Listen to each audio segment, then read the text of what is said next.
Married at First Sight, Season 17, Episode 4. So this episode, we start at the wedding night where the couples go to their hotel rooms with the Married at First Sight signature rose petals on the bed. They show the grooms struggle to help their brides get out of their wedding dresses. Then later, their spouse's family and friends grill them in order to find out just how crazy they really are. Hi, I'm Tamara, and this is Tamara Lynette Tells. So let's talk about the wedding nights and the day after the weddings, and then we'll get into the beginning of the honeymoons.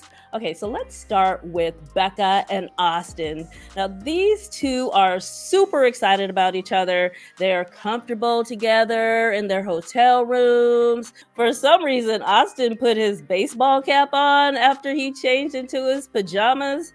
That wasn't sexy to me, but then again, he's not my husband, so carry on.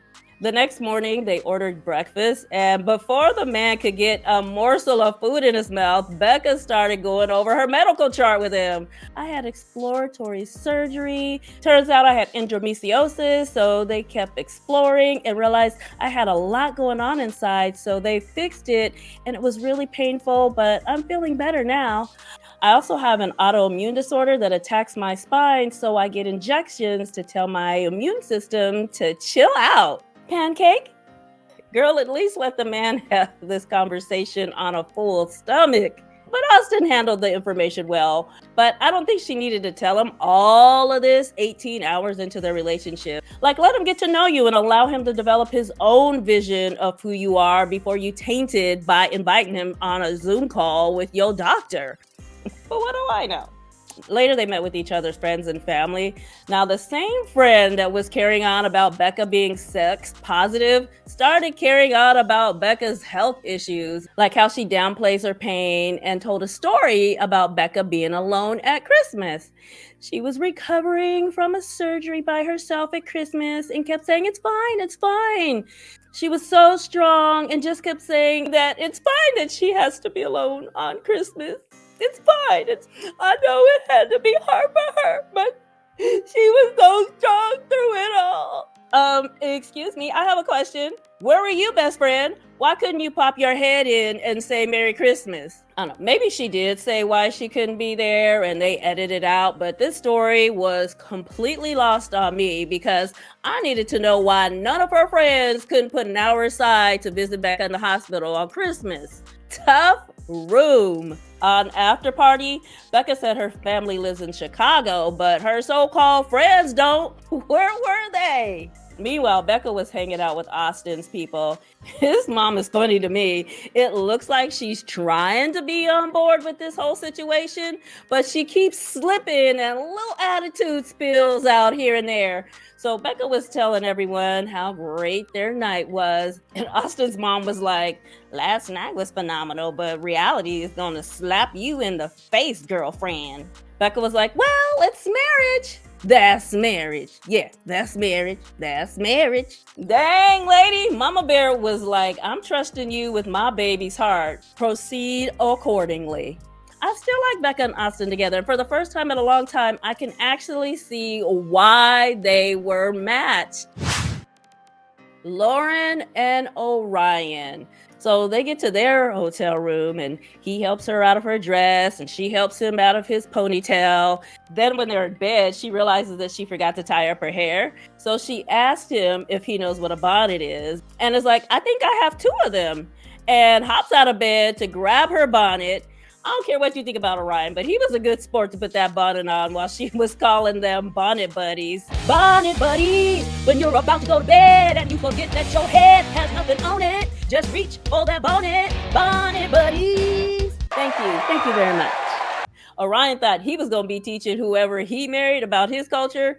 Little did he know that he was going to be immersed in black hair culture. Bonnet buddies. So the next day, Lauren let us know that they had a conversation and agreed that sex is on the table, just not yet, though. I'm still thinking some of these couples are going to be getting their freak on during the honeymoon. So later, Orion met up with Lauren's people. I'm sure he was happy that Lauren's father wasn't there. Her father had Orion's upper lip dripping sweat. So when her people asked him why he thinks he would be a good husband, He said, because my father left when we were young and he made me protective of my family. Okay, good enough. I'm not mad at that answer. Then the topic of money came up. They asked, are you financially stable? He said, well, there's always a check coming in. There's always a job to walk up to and people to talk to, and I'm definitely focused on my career. They seemed okay with this answer. That's not good enough for me. Just because he's always getting checks? For all we know, those checks are $7. Orion, if you always got financially stable money flowing in, why are you living at home with your mama? When it comes to his finances, I feel like he's hiding something. I don't know what it is, but I just got this feeling that there's more to this story than I'm just living with my mama while I get my real estate license. Actually, I wonder how long he's been living with his mom. I'm sorry, I need more information. Later, we see Lauren explaining that she got her hair braided, but it's currently wrapped up to lay her edges down, and asks Orion, like, do you know what that means? Every time I watch one of their segments now, I feel like I'm watching BET. She's like a walking black hair care product commercial. If he doesn't get anything else out of this marriage, he's gonna walk away knowing how to take care of a black woman's hair, I'll tell you that much. I still like these two together, even though the previews look horrible for them. I'm still holding on to the good times before it becomes a dumpster fire. Claire and Cameron. I'm gonna have to take them off the boring shelf and put them on the awkward, this is about to get crazy shelf. I feel like Cameron might be saying out loud what a lot of men think when we women carry on like, I'm strong and I'm independent. I don't need a man. I want a man. And Cameron was like, carry your own damn bag, strong woman. But let's not jump ahead. So when they got back to their hotel room on their wedding night, they were both telling the confessional cam, I'm not sure he's attracted to me. I'm not feeling sexual energy from her. Now, y'all know I like doing accents, even though they're pretty bad, but I don't care. I'm going to keep doing it. Now, I think by the end of the season, I'll get his accent down a little better. Now, at Afterparty, Claire did say that she just should have asked if he was attracted to her rather than lying around wondering. Yes, Miss Therapist, communicate with your partner, please. So since Cameron's not feeling like she's attracted to him, he's treating her like she's one of the guys. She was in the bathroom getting dressed for bed. He knocked on the door a couple of times, then let himself in instead of just waiting until she was ready to come out. And then when he got out of the shower, he just plopped on the bed and basically told her to be quiet so he can go to sleep. Excuse you, Mr. Rude McRudy Patootie Pants. He wasn't even offering up any pillow talk, not showing any interest in getting to know her at all. So in the morning when they were in bed, she said, I had to remind myself who you were, because I'm still getting used to being married and waking up with a man in the bed. You know what I'm saying? And he said, I just ignored the fact that you were even there. The hell? Dang, Cameron, why you always gotta one up? You definitely don't have to worry about anybody accusing you of being charming. You acting like you got no home training, just over there cutting up. So while they're eating, he launches into this bizarre story that I didn't really understand about his grandmother being a Morse code girl during World War II, and she perpetrated a myth of Carrot Top and sending messages about needing to buy more carrots. Because of that, the Germans launched a whole mission of buying their soldiers carrots, and it was all BS. Oh my God, that's hilarious. Perpetrating the carrots? Who does that? What? That story makes absolutely no sense to me. I guess I failed that question in history about the carrot scandal of World War II. The moral of his story was that he and his grandmother love each other to pieces, but have never told each other that they love each other. So he said he shows his love physically and assured her that she'll feel loved. Based on what I've seen so far, I doubt it. So later she met up with his people. His friends basically told her that he's logical and emotionally intelligent, but they are not sure if he's romantic or not. I didn't get the impression that they knew him very well. I mean, after all, there are his mother's best friends, roommates, neighbors, or whatever. I think they were just making stuff up as they went along so they could be on TV, but I'm not mad at that. I'm just pointing it out. Meanwhile, Cameron was rambling on to her family about how he learned that they have different communication styles. She likes to express her feelings verbally, but I like to express my feelings physically, but I have to be sensitive to the fact that she might not be ready for that now. So I have to slow that part down. But if she's expressing herself verbally, then we are going to be doing this kind of a dance where she's being vocal, but I can't be physical. Can I kiss you? There's going to be this kind of dance, and it's going to be interesting. Claire, come here, girl. Maybe Cameron being less vocal is a blessing, because when he starts talking, he ain't nothing nice. I have zero hope for this couple, and we haven't even started talking about the honeymoon scene yet. Emily and Brennan.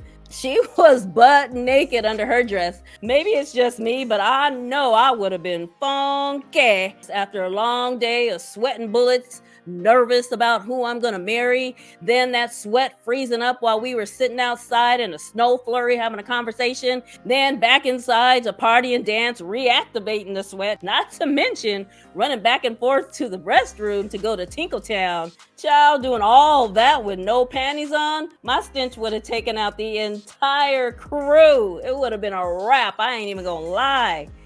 Anyway, when they got back to the room and hopped in bed, Emily whispered, I want them to leave. Talking about production, because remember, she's ready to hook up with her husband. But apparently they didn't do anything, because the next morning she said that he told her to slow down.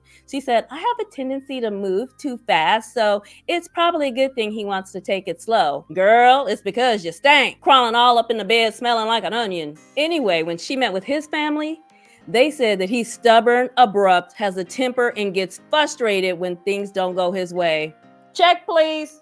She could do bad by herself. Experts, how are you gonna match a woman who has no relationship experience with someone who is difficult to get along with? Good luck with that one, Emily. Now, overall, his family is concerned that they are both stubborn and will probably bump heads. You think? This is clearly a recipe for disaster, and you know what? I'll bring the popcorn because I'm here for it. Now, when he met with her family, he seemed low energy and not giving them much to work with. It felt like he was tired and just trying to get through the scene. I don't feel like we learned very much about him by watching that little conversation. Now, later, Emily told the confessional cam that she's hoping to explore more sexually with Brennan during the honeymoon.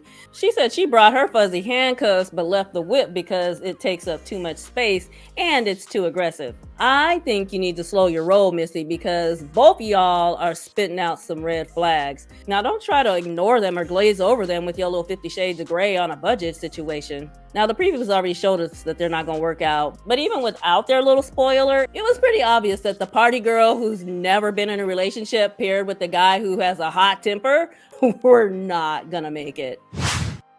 All right, so now let's move on to the honeymoon. The couples were excited to find out that they were going to Cancun. Before they took off, they were all up in the hotel lobby, and Michael comes strolling in. I was like, what is he doing there? Let's remind everybody how we set this guy up for failure again.